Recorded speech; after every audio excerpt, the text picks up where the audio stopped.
Bezos is invading Hollywood and he's using YouTubers to do it. This is a major turning point for all entertainment, and today I'm going to share the 5 changes that this means for creators. My name is John Cobb. I study film and television and apply that knowledge to what's happening here on YouTube. So I was on Amazon Prime watching a different YouTuber when something interesting popped up on my recommended.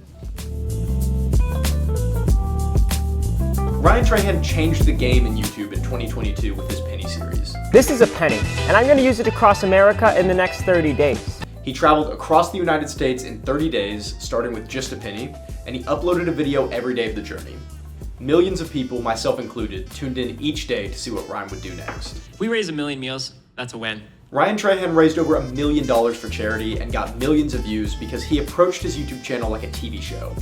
But now it literally is a TV show, and it feels strange. Nothing about it is different either, except for his little intro.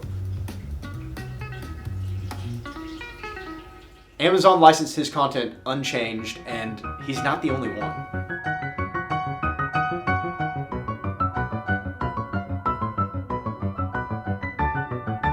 So what does this mean for us?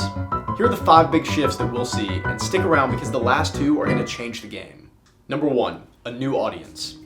If I weren't an avid YouTube user, I would probably have no idea who any of these people are. But that doesn't mean that I wouldn't like their content. By licensing their content, Amazon puts these creators in front of totally new eyes. If you're a child of YouTube, you may remember the struggle of trying to show your parents a video you think they'd enjoy, but since it's not on a platform they're familiar with, they're hesitant. As soon as it appears in a familiar place, those barriers to watching something new come down. Number 2, new money. Currently, YouTubers make their money one of a few ways. There's AdSense, that's the ads you see before or during a video, sponsorships or brand deals. This video is sponsored by Raid Shadow Legends. And exclusive content behind a paywall. So that'd be like a Patreon or a premium YouTube subscription. Amazon licensing YouTube content adds a totally new potential revenue stream to the mix. And while I don't know how much Amazon paid for their content, I can imagine that other creators are looking at that and wanting a piece of the pie. Number 3, new connections. Now, this is not the first time that Hollywood has shown its interest in the creator economy. Remember this video? Well, it got Darren Aronofsky's attention, and now this guy is directing a feature film with Sony at 19 years old. And it goes back further than that. The guys who directed this movie got their start right here on YouTube. Or take a look at the music industry. A couple years ago, Addison Rae was posting videos on TikTok for fun, and today her top song has 250 million listens on Spotify alone. Even today, we see the strategy of launching a pop star's music career only after they've built a fan base on channels like Disney or Nickelodeon. I'm Olivia Rodrigo from Bizarre, and you're watching Disney Channel. Now, instead of spending years cultivating these stars' personal brands, media organizations can handpick an established online personality and fan base to just blow up.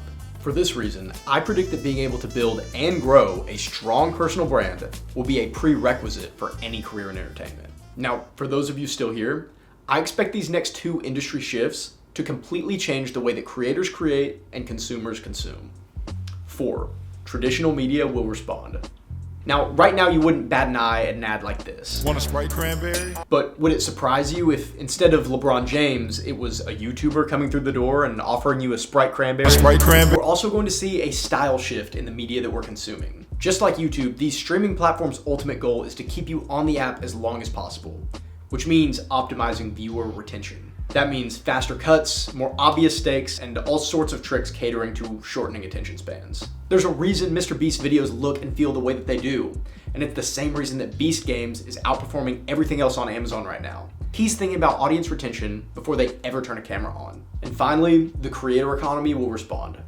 In the past, the height of YouTube's success was still limited to online fame, but it's beginning to look like YouTube is the quickest way to fame in general. Although the technical barrier to entry for YouTube is still virtually non-existent, we'll likely be seeing a new wave of creators coming in with a plan from the very beginning. YouTube is full of tips on how to hack the algorithm. So these new creators' first videos are going to be polished with high quality camera gear, titles and thumbnails that grab your attention, and strategies to keep you hooked until the next video, which they've probably already filmed and scheduled.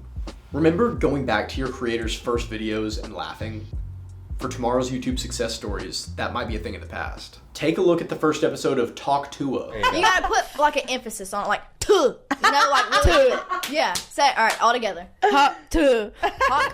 Podcast hosted by someone who, as far as I know, played no role in the creator economy just months before its first episode. Now, is this the greatest thing in the world? No. But technical elements, the sound and video equipment, the branding, all of it, are optimized from episode 1 by the people who know how this game works. In a world where YouTube channels can be licensed as TV series, why would creators not approach their channel like a TV series in the first place? That's what Ryan Trahan did, and now your dad might see his face on Amazon Prime. So what do you think? Is closing the gap between Hollywood and the creator economy a good thing or a bad thing? Let me know in the comments below, and subscribe for more YouTube Film School.